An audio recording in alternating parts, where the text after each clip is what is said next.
Hello पिला माने आज आम द्रवण विषय रे जानिबा। लुण चीनी मिश्री परी अनेक पदार्थ पानी रे भल भाव में मिसी जाए। यह द्वारा द्रवण प्रस्तुत होता है। लुण को लुण नबा आम पानी नबा लुण को पानी रे मिसेबा। प्रथम ग्लास रे पानी नौची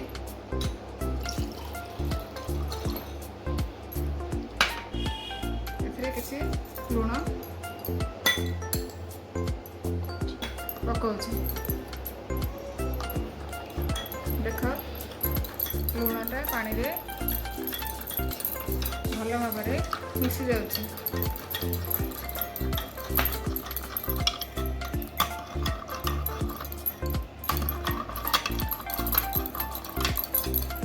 लुण को आमे कहबा द्रव एवं पानी होउछि द्रावक एवं लुण आ पानी रे जो मिश्रणटा सृष्टि है ताहाको द्रवण कह जाए।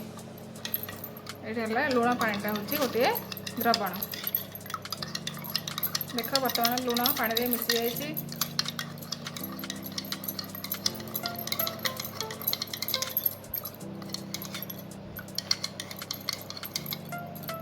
एबे आमे देखिबा असंतृप्त द्रवण।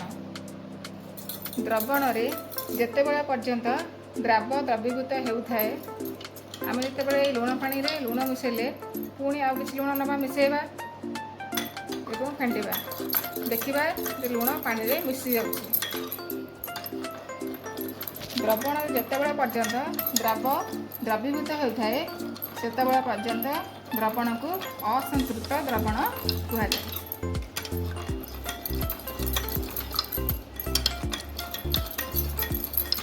देख किसी लुण बर्तमान लुण पानी हो गला। लुण तले किसी लुण रही जाइए जहाँकि आउ पानी रे मिसु नहीं।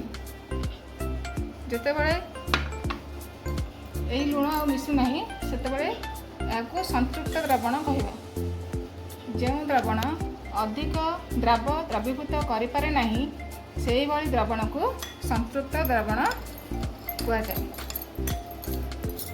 देख आ लुण आम आउ लुण पकेले सी आउ मिसब ना। किसी समय घाटी दूची। बर्तमान मु लुण पानी घाटी सारे। देखु लुण किसी बसी जाइए आउ लुण पानी रे मिसु ना। तेणु ये द्रवण को आम कहबा संतृप्त द्रवण। तापरे ये द्रवण को आम नहीं गरम करवा।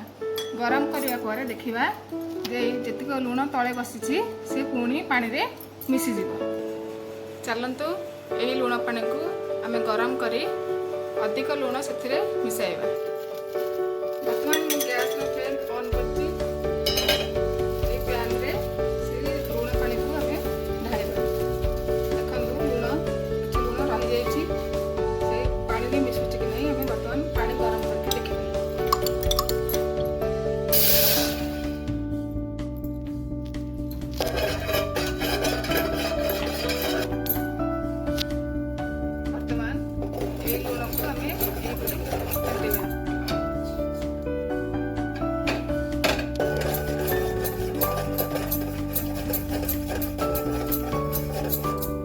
आस्ते आस्ते लुण सब मिसी जाउछि पानी रे मिसी जाउछि।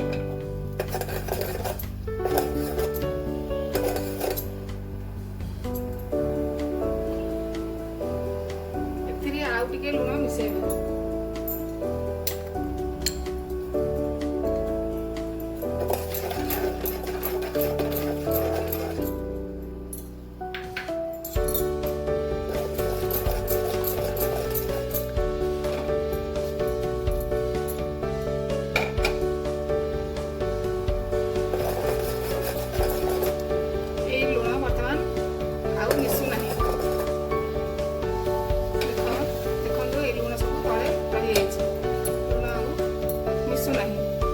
द्रवण को आम अति संतृप्त द्रवण कहबा।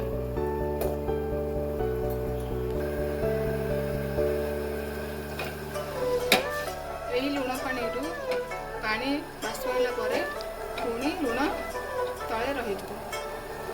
यहीपरि समुद्र रे लुण मरा जाए।